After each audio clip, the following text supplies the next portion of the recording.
A Tale of Two Cities, A Story of the French Revolution, by Charles Dickens.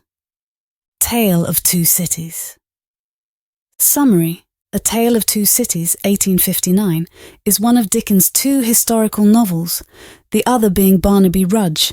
The two cities in question are Paris and London at the time of the French Revolution. Perhaps unsurprisingly, Dickens seems to disdain the aristocracy. The heroic nobleman, Charles Dickens, renounces his status in opposition to his uncle, the Marquis de Saint-Evremond, and the evils of oppression he represents. Meanwhile, Dr. Manette the physician has become aware of the Marquis's ill practice through a young peasant and his sister who have been hideously treated. After Darnay leaves France, he falls in love with Manette's daughter Lucy, and they are married. The story continues after Darnay's happiness with Lucy as he returns to France during the Terror to save a servant. Darnay is arrested and condemned to death.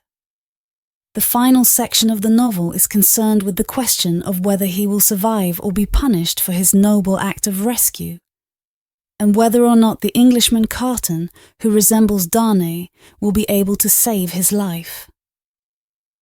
It is a story of great sacrifices being made for the sake of principle. The novel is notable for its vivid representation of France during this troubled time, and was modelled on Carlyle's The French Revolution. Although contemporary critics saw it as humourless, it has become popular since then due to film and dramatic adaptations. Book the One, Recalled to Life.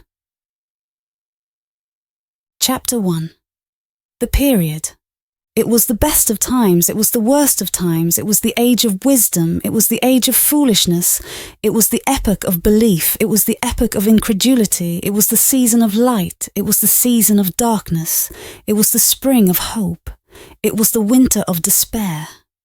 We had everything before us, we had nothing before us, we were all going direct to heaven. We were all going direct the other way. In short, the period was so far like the present period that some of its noisiest authorities insisted on its being received, for good or for evil, in the superlative degree of comparison only. There were a king with a large jaw and a queen with a plain face on the throne of England. There were a king with a large jaw and a queen with a fair face on the throne of France. In both countries, it was clearer than crystal to the lords of the state preserves of loaves and fishes that things in general were settled forever. It was the year of our Lord 1775. Spiritual revelations were conceded to England at that favoured period, as at this. Mrs. Southcott had recently attained her 25th blessed birthday, of whom a prophetic private in the Life Guards had heralded the sublime appearance by announcing that arrangements were made for the swallowing up of London and Westminster. Even the Cock Lane ghost had been laid only a round dozen of years after rapping out its messages, as the spirits of this very year last past, supernaturally deficient in originality, rapped out theirs.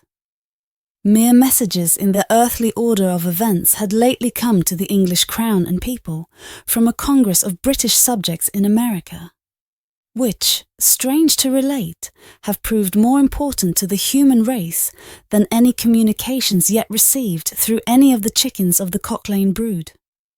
France, less favoured on the whole as to matters spiritual than her sister of the Shield and Trident, rolled with exceeding smoothness downhill, making paper money and spending it.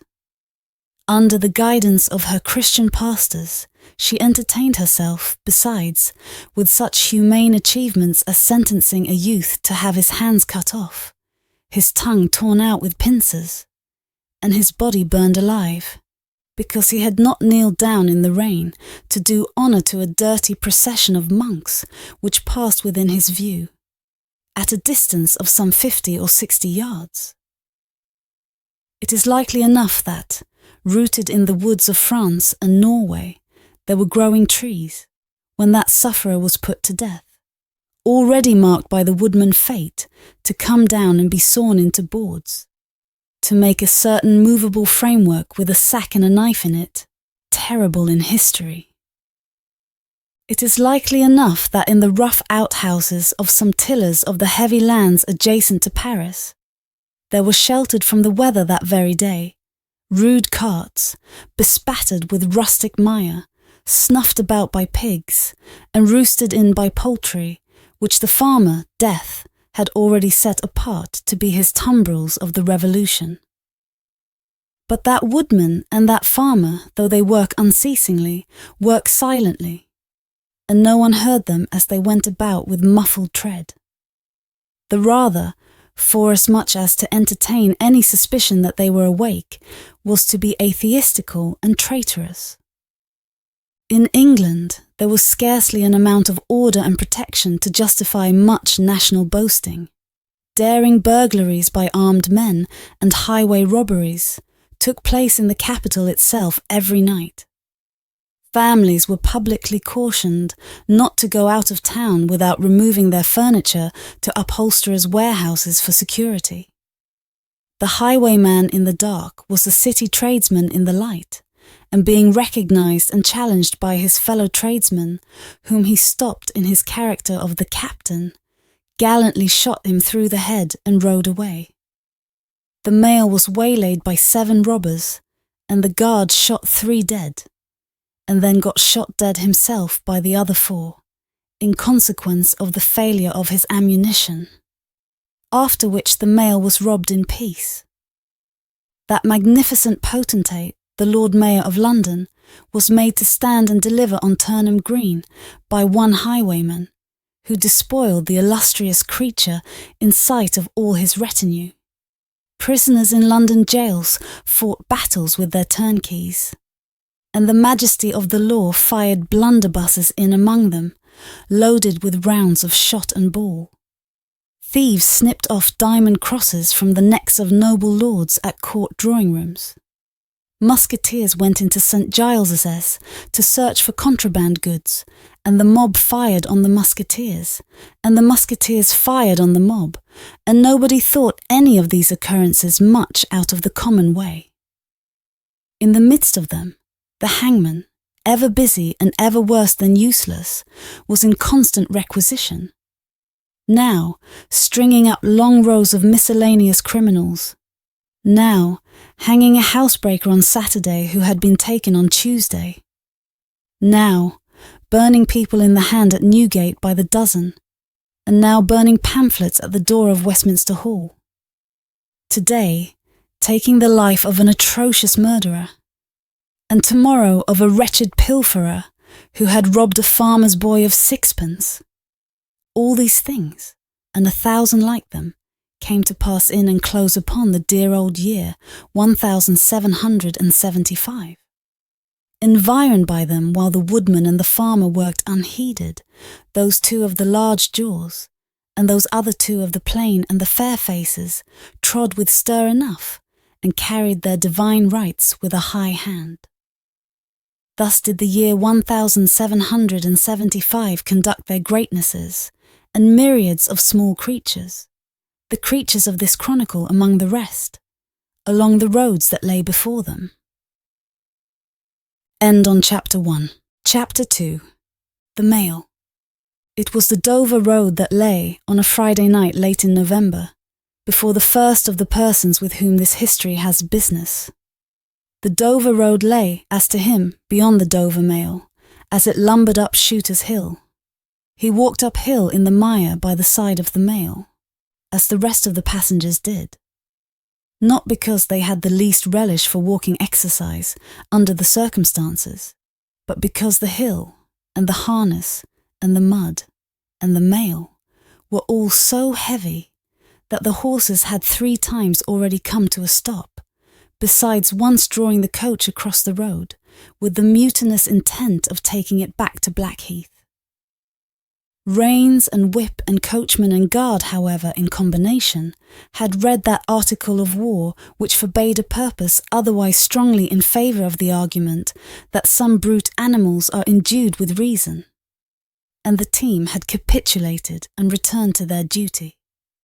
With drooping heads and tremulous tails, they mashed their way through the thick mud, floundering and stumbling between whiles, as if they were falling to pieces at the larger joints.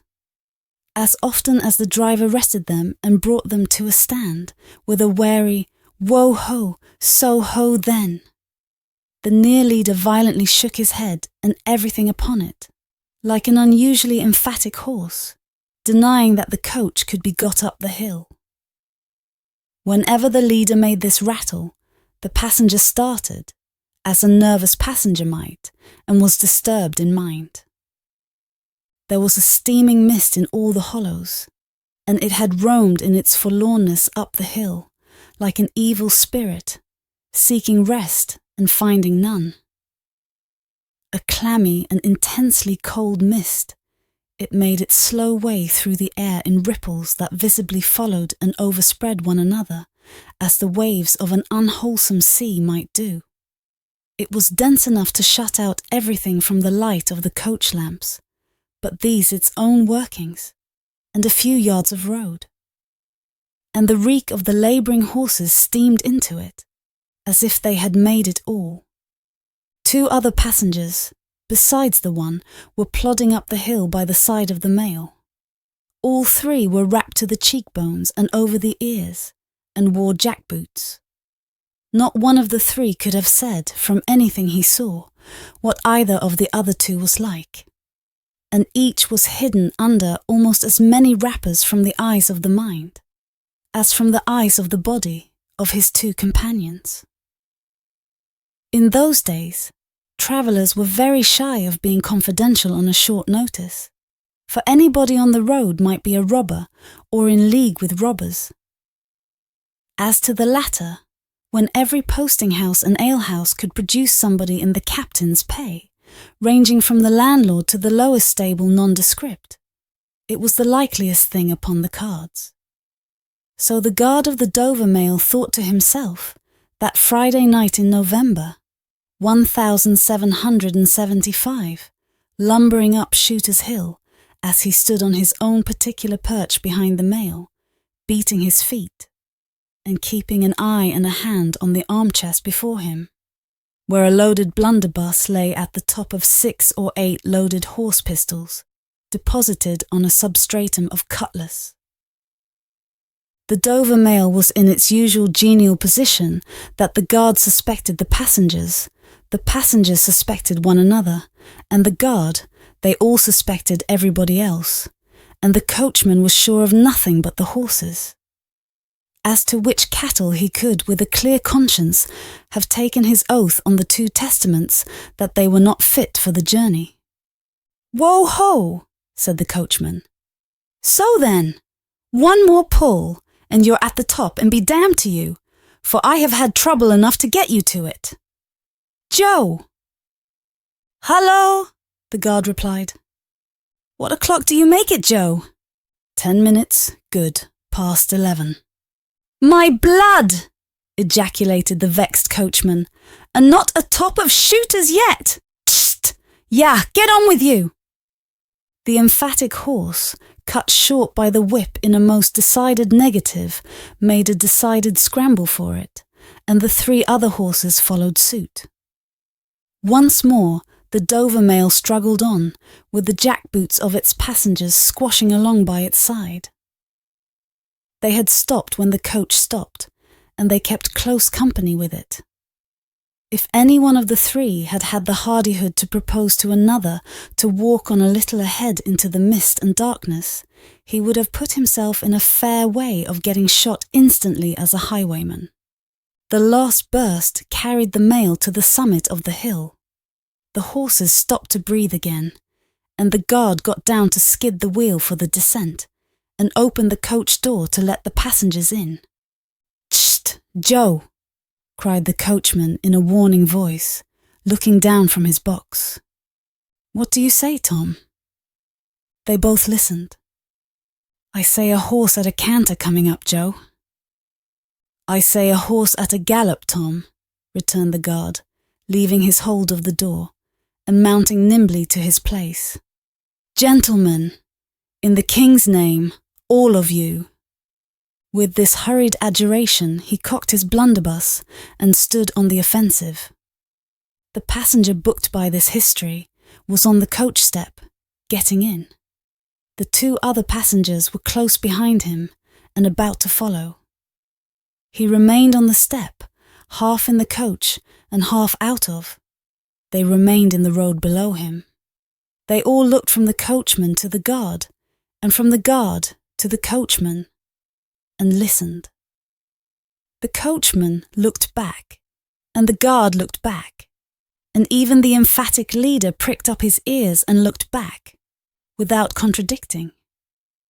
The stillness consequent on the cessation of the rumbling and labouring of the coach, added to the stillness of the night, made it very quiet indeed.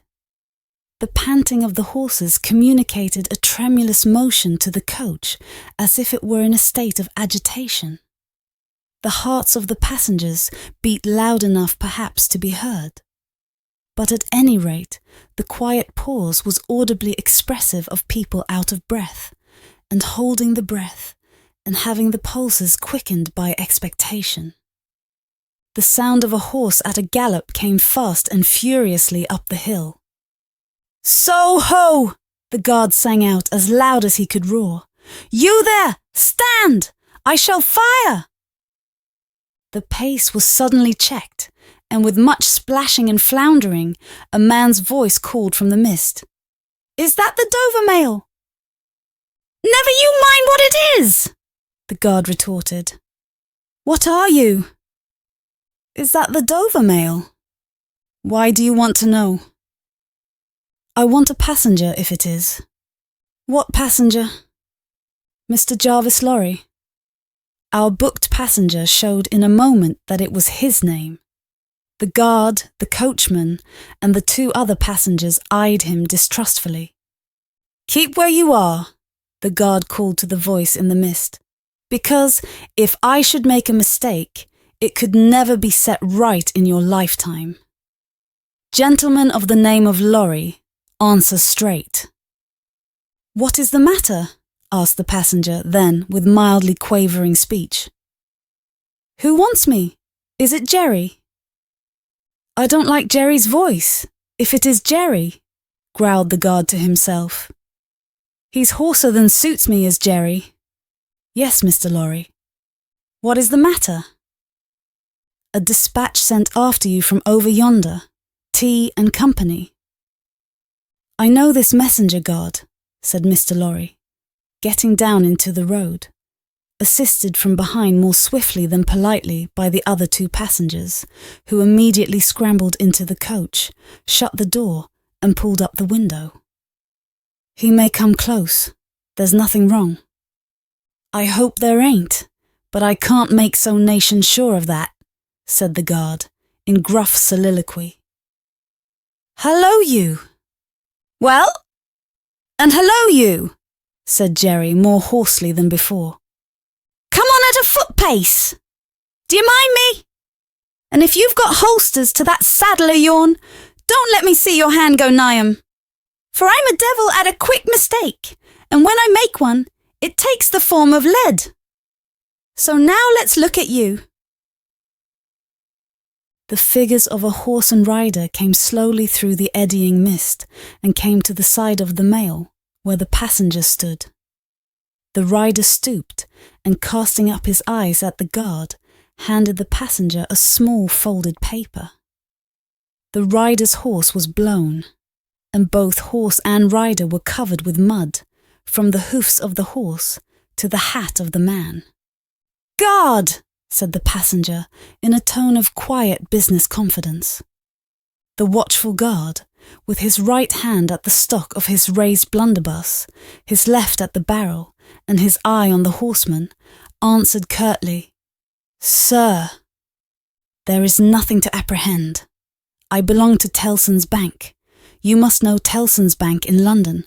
I am going to Paris on business. A crown to drink. I may read this." "If so be as you're quick, sir." He opened it in the light of the coach lamp on that side and read, first to himself and then aloud. Wait at Dover for Mamselle. It's not long, you see, God. Jerry say that my answer was, recalled to life. Jerry started in his saddle. That's a blazing strange answer too, said he, at his hoarsest. Take that message back, and they will know that I received this as well as if I wrote. Make the best of your way. Good night. With those words, the passenger opened the coach door and got in.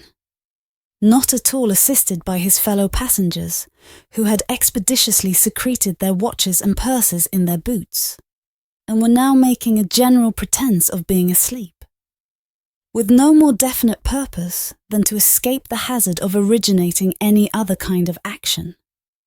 The coach lumbered on again, with heavier wreaths of mist closing round it as it began the descent.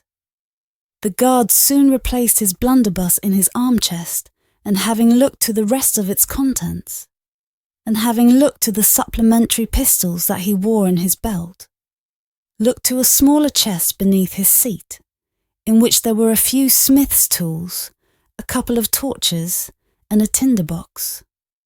For he was furnished with that completeness that if the coach lamps had been blown and stormed out, which did occasionally happen, he had only to shut himself up inside, keep the flint and steel sparks well off the straw, and get a light with tolerable safety and ease, if he were lucky, in 5 minutes. Tom! Softly over the coach roof. Hello, Joe? Did you hear the message? I did, Joe. What did you make of it, Tom? Nothing at all, Joe. That's a coincidence too, the guard mused, for I made the same of it myself. Jerry, left alone in the mist and darkness, dismounted meanwhile, not only to ease his spent horse, but to wipe the mud from his face and shake the wet out of his hat brim, which might be capable of holding about 1/2 gallon. After standing with the bridle over his heavily splashed arm until the wheels of the mail were no longer within hearing, and the night was quite still again, he turned to walk down the hill. After that, they gallop from Temple Bar, old lady. I won't trust your forelegs till I get you on the level, said this hoarse messenger, glancing at his mare. Recalled to life. That's a blazing strange message. Much of that wouldn't do for you, Jerry. I say, Jerry, you'd be in a blazing bad way if recalling to life was to come into fashion, Jerry. Chapter 3. The Night Shadows. A wonderful fact to reflect upon, that every human creature is constituted to be that profound secret and mystery to every other. A solemn consideration when I enter a great city by night, that every one of those darkly clustered houses encloses its own secret, that every room in every one of them encloses its own secret, that every beating heart in the hundreds of thousands of breasts there is, in some of its imaginings, a secret to the heart nearest it. Something of the awfulness, even of death itself, is referable to this. No more can I turn the leaves of this dear book that I loved, and vainly hope in time to read it all. No more can I look into the depths of this unfathomable water, wherein, as momentary lights glanced into it, I have had glimpses of buried treasure and other things submerged. It was appointed that the book should shut with a spring, for ever and for ever when I had read but a page. It was appointed that the water should be locked in an eternal frost when the light was playing on its surface, and I stood in ignorance on the shore. My friend is dead. My neighbour is dead, my love. The darling of my soul is dead. It is the inexorable consolidation and perpetuation of the secret that was always in that individuality, and which I shall carry in mind to my life's end. In any of the burial places of this city through which I pass, is there a sleeper more inscrutable than its busy inhabitants are, in their innermost personality, to me, or than I am to them? As to this, his natural and not to be alienated inheritance, The messenger on horseback had exactly the same possessions as the king, the first minister of state, or the richest merchant in London. So with the 3 passengers shut up in the narrow compass of one lumbering old mail coach, they were mysteries to one another, as complete as if each had been in his own coach and 6, or his own coach and 60, with the breadth of a county between him and the next. The messenger rode back at an easy trot, stopping pretty often at alehouses by the way to drink, but evincing a tendency to keep his own counsel and to keep his hat cocked over his eyes. He had eyes that assorted very well with that decoration, being of a surface black, with no depth in the colour or form, and much too near together, as if they were afraid of being found out in something, singly, if they kept too far apart. They had a sinister expression under an old cocked hat like a 3-cornered spittoon, and over a great muffler for the chin and throat, which descended nearly to the wearer's knees. When he stopped for drink, he moved this muffler with his left hand, only while he poured his liquor in with his right. As soon as that was done, he muffled again. "No, Jerry, no," said the messenger, harping on one theme as he rode. "It wouldn't do for you, Jerry. Jerry, you honest tradesman, it wouldn't suit your line of business. Recalled. Bust me if I don't think he'd been a-drinking." His message perplexed his mind to that degree that he was fain, several times, to take off his hat to scratch his head. Except on the crown, which was raggedly bald, he had stiff black hair standing jaggedly all over it, and growing downhill almost to his broad, blunt nose. It was so like Smith's work, so much more like the top of a strongly spiked wall than a head of hair, that the best of players at leapfrog might have declined him as the most dangerous man in the world to go over. While he trotted back with the message he was to deliver to the night watchman in his box at the door of Tellson's Bank by Temple Bar, who was to deliver it to greater authorities within, the shadows of the night took such shapes to him as arose out of the message, and took such shapes to the mare as arose out of her private topics of uneasiness. They seemed to be numerous, for she shied at every shadow on the road. What time the mail coach lumbered, jolted, rattled, and bumped upon its tedious way, with its 3 fellow inscrutables inside, to whom likewise the shadows of the night revealed themselves, in the forms their dozing eyes and wandering thoughts suggested. Tellson's Bank had a run upon it in the mail.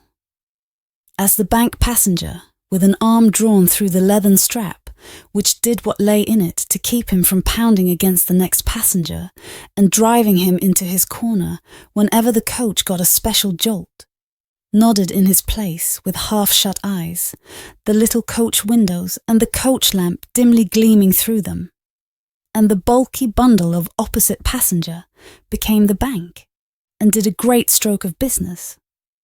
The rattle of the harness was the chink of money, and more drafts were honoured in 5 minutes than even Tellson's, with all its foreign and home connection, ever paid in thrice the time. Then the strong rooms underground, at Tellson's, with such of their valuable stores and secrets as were known to the passenger, and it was not a little that he knew about them, opened before him, and he went in among them with the great keys and the feebly burning candle, and found them safe and strong and sound, and still, just as he had last seen them. But though the bank was almost always with him, and though the coach, in a confused way, like the presence of pain under an opiate, was always with him, there was another current of impression that never ceased to run, all through the night. He was on his way to dig someone out of a grave. Now, which of the multitude of faces that showed themselves before him was the true face of the buried person, the shadows of the night did not indicate. But they were all the faces of a man of 45 by years, and they differed principally in the passions they expressed, and in the ghastliness of their worn and wasted state. Pride, contempt, defiance, stubbornness, submission, lamentation succeeded one another. So did varieties of sunken cheek, cadaverous colour, emaciated hands and figures. But the face was in the main one face, and every head was prematurely white. 100 times the dozing passenger inquired of this spectre, "Buried how long?" The answer was always the same. "Almost 18 years." "You had abandoned all hope of being dug out?" "Long ago." "You know that you are recalled to life?" "They tell me so." "I hope you care to live?" "I can't say." "Shall I show her to you?" "Will you come and see her?" The answers to this question were various and contradictory. Sometimes the broken reply was, "Wait! It would kill me if I saw her too soon." Sometimes it was given in a tender rain of tears, and then it was, "Take me to her." Sometimes it was staring and bewildered, and then it was, "I don't know her. I don't understand." After such imaginary discourse, the passenger in his fancy would dig and dig, now with a spade, now with a great key, now with his hands, to dig this wretched creature out. Got out at last, with earth hanging about his face and hair, he would suddenly fan away to dust. The passenger would then start to himself and lower the window to get the reality of mist and rain on his cheek. Yet even when his eyes were opened on the mist and rain, on the moving patch of light from the lamps, and the hedge at the roadside retreating by jerks, the night shadows outside the coach would fall into the train of the night shadows within. The real banking house by Temple Bar, the real business of the past day, the real strong rooms, the real express sent after him, and the real message returned would all be there. Out of the midst of them, the ghostly face would rise, and he would accost it again. "Buried how long?" "Almost 18 years." "I hope you care to live?" "I can't say." Dig, dig, dig, until an impatient movement from one of the two passengers would admonish him to pull up the window, draw his arm securely through the leathern strap, and speculate upon the two slumbering forms until his mind lost its hold of them, and they again slid away into the bank and the grave. "Buried how long?" "Almost 18 years." "You had abandoned all hope of being dug out?" "Long ago." The words were still in his hearing as just spoken, distinctly in his hearing as ever spoken words had been in his life, when the weary passenger started to the consciousness of daylight and found that the shadows of the night were gone. He lowered the window and looked out at the rising sun. There was a ridge of ploughed land, with a plough upon it where it had been left last night when the horses were unyoked. Beyond, a quiet coppice wood, in which many leaves of burning red and golden yellow still remained upon the trees. Though the earth was cold and wet, the sky was clear, and the sun rose bright, placid, and beautiful. 18 years, said the passenger, looking at the sun. Gracious creator of day, to be buried alive for 18 years.